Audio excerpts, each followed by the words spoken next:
Welcome to my channel, where the scariest stories come to life. Before we dive into today's chilling tale, make sure to hit the subscribe button and turn on notifications, so you never miss a story. Now, let's get into the horror. This story takes place in upstate New York, nowhere near the city. Up here, we have lots of woods, which might surprise people who only picture the skyscrapers of NYC. It all started on a sunny, pleasant day, perfect for a bit of metal detecting on my grandma's property. She owns about 100 acres of woods and farmland. As usual, I wandered the woods, hoping to find some hidden treasure. This time, though, all I managed to dig up were some rusty nails and an old horseshoe. Nothing unusual ever really happened in these woods, so I never felt in danger, until I did. It was so sudden. One moment, everything was normal, and the next, the woods fell eerily silent. I could only hear my footsteps and the muffled sounds from my phone, where I'd been listening to podcasts. I quickly turned it off and strained my ears to listen. That's when I noticed rustling, fast, erratic movement among the trees and leaves. My heartbeat quickened, but I tried to stay calm. After all, it's the woods, it could have been anything. I gripped my shovel, a sturdy military-grade tool, and scanned my surroundings. The rustling grew closer, darting around me with shocking speed. Before I could react, something blindsided me, and I felt a searing pain as a chunk was ripped out of my leg. Instinctively, I swung my shovel at whatever it was, and to my relief, I connected. My hit sent it tumbling, but it quickly scrambled to its feet. My stomach dropped as it turned to look at me, eyes blazing red. It then did something that sent chills down my spine. It stood up on two legs. The creature was short, maybe 4'9" or 5 feet tall, but it was built like a bodybuilder, with arms and legs that seemed too muscular for its height. Its whole body was covered in dark, reddish-brown fur, and it had 2-inch-long claws that had already made brutal work of my leg. Its build and demeanor reminded me of a massive, nightmarish lemur. I'd read a bit about cryptids, and the only thing that came close was a devil monkey, but I never thought they existed, let alone in New York. We locked eyes for a long, terrifying moment before it lunged at me again, faster than anything I'd ever seen.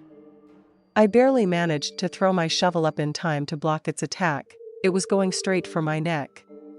That's when I realized it wasn't just trying to scare me, it was out for blood. Acting on pure adrenaline, I lunged forward and brought the shovel down on its head as hard as I could. It dropped to the ground, stunned, but I didn't stop there. I swung again and again, making sure it was down for good.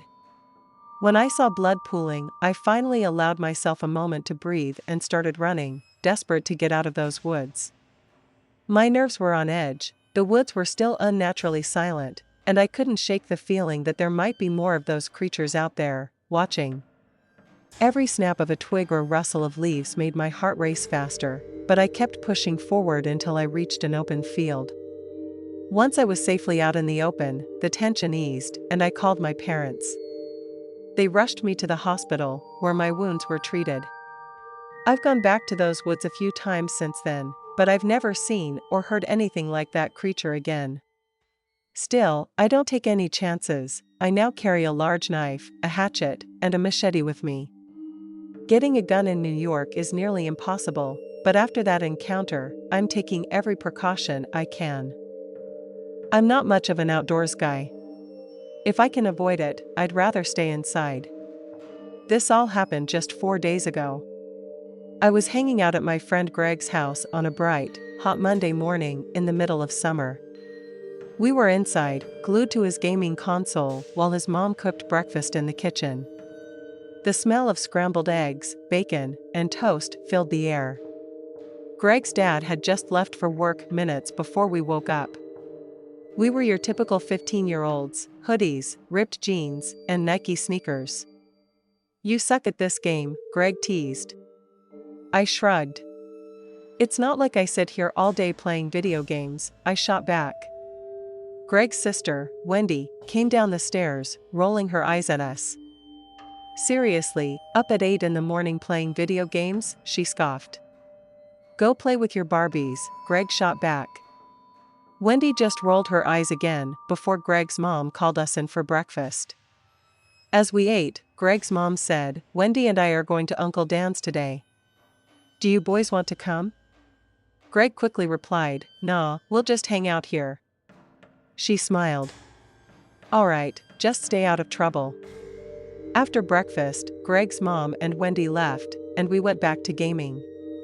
Around midday, Greg's mom called to say they'd be staying the night at Uncle Dan's, and Greg's dad wouldn't be back until 5 a.m.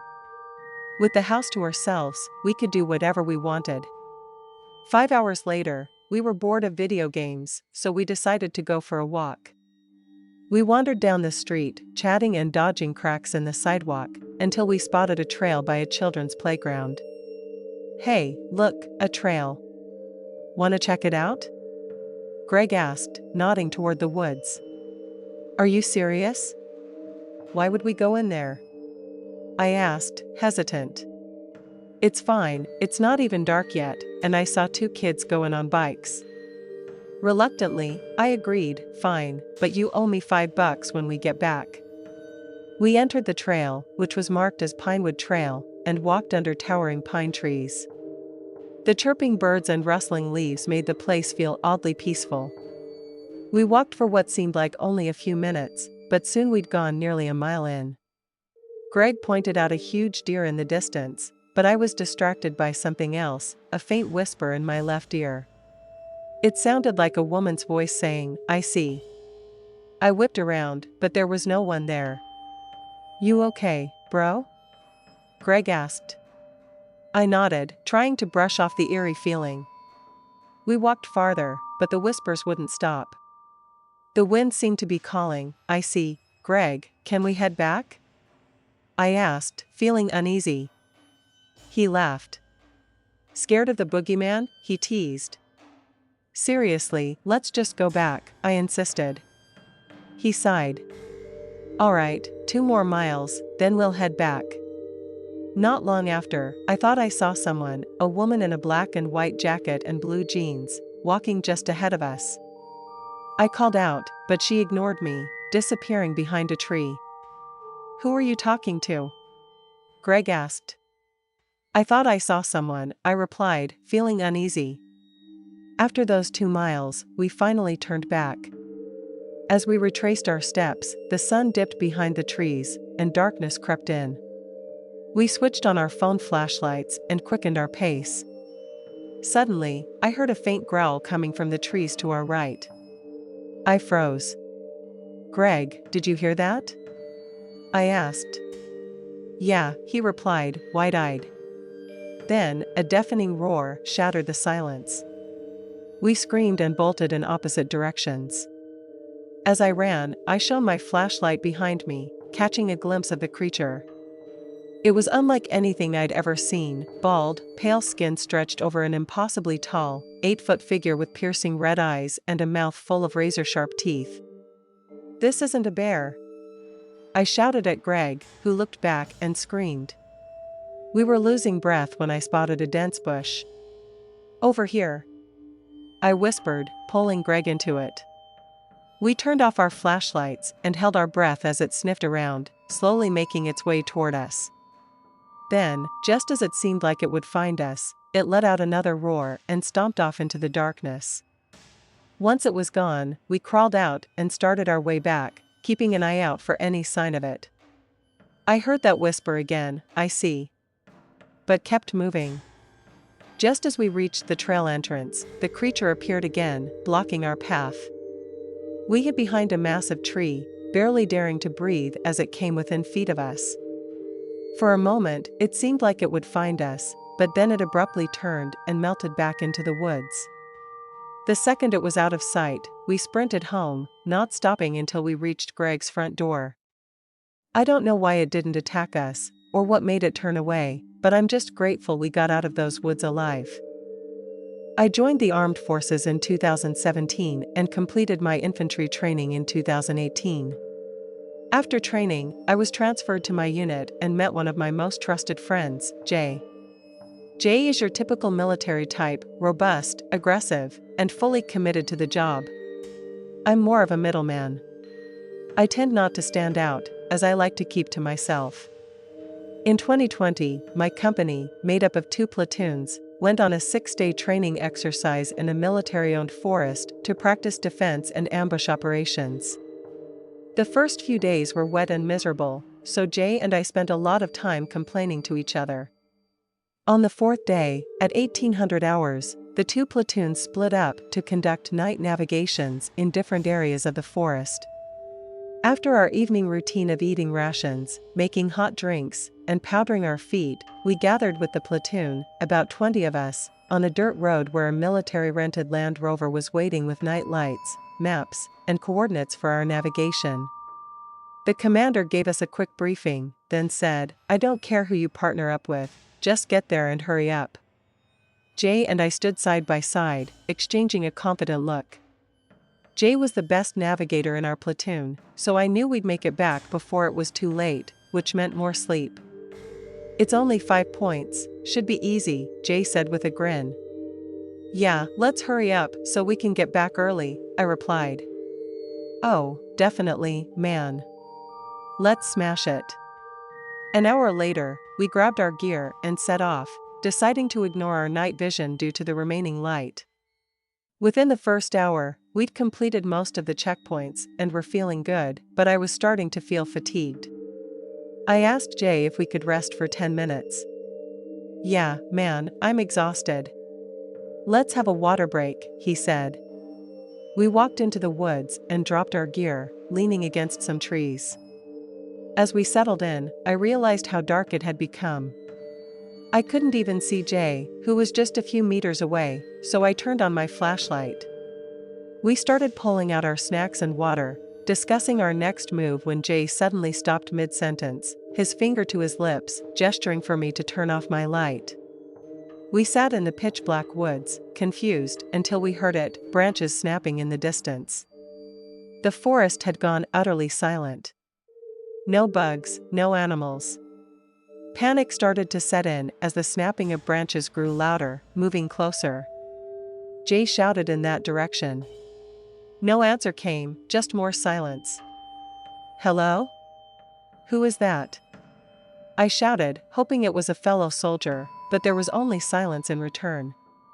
We decided to leave rather than find out, so we packed up and activated our night vision, though it was almost useless in the dense forest. After moving about 20 feet, I looked up to see Jay standing still in a clearing, his hand gripping my shoulder. I was about to ask why he'd stopped when I heard rapid snapping of twigs coming from where we'd just been, as if someone was running toward us full speed. It was impossible, nobody would risk injury running like that in such dense woods.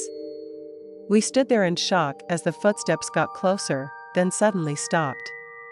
"Stop messing around. We're not helping you with the NAV points," Jay shouted. Silence.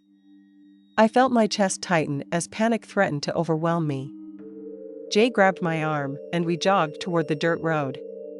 But as we ran, we could hear an extra set of footsteps, closing the gap between us. I turned around but saw nothing and shouted, but Jay didn't say a word, he just sprinted, forcing me to keep up. Eventually, we stumbled onto a road and stopped, gasping for air. But the sound of running footsteps made us take off again. After a mile or so, we finally stopped to catch our breath. But then, a loud thud echoed behind us, and I looked down to see Jay on the ground. I rushed to check on him, only to find blood pouring from his face. A rock, the size of a baseball, lay nearby. I shouted in anger, "Whoever's messing with us, you just injured Jay, you idiot." But there was no response, just eerie silence. My mind raced, realizing that someone had chased us, hit Jay with a rock, and was still out there, watching us. I scanned the area with my flashlight and caught sight of something, a yellowish dot, near a tree. It blinked, then vanished. Panic surged, and I shook Jay to wake him up, barely able to control my trembling hands. Jay finally stirred, muttering in pain. "Jay, you need to get up. Run up the road as fast as you can, I'll be right behind you," I whispered urgently. Jay got up slowly, and as he started to move, I looked back at the thing lurking in the trees. What I saw still haunts me, a tall, humanoid figure with gray skin, yellow eyes, and no hair. It was like staring into a nightmare. Instinct took over, and I bolted. I ran until I found a military vehicle on a civilian-used road, where my platoon sergeant and a medic grabbed me, pulling me into the transport. I blacked out and woke up in a hospital bed. The next day, military police, my platoon sergeant, and some officers questioned me. When I asked about Jay, they told me he claimed he'd simply gotten lost and fallen, knocking himself out. Whether Jay truly believes that or is hiding what he saw, I don't know. I was sentenced to 4 months in military prison and fined. But that's nothing compared to the nightmare that still haunts me. People need to wake up. There are creatures out there that drop humanity down a few levels on the food chain. Thanks for sticking around till the end. If you enjoyed the story, don't forget to give the video a like and leave a comment with your thoughts. And if you haven't already, hit that subscribe button and turn on notifications so you never miss a terrifying tale. See you in the next one.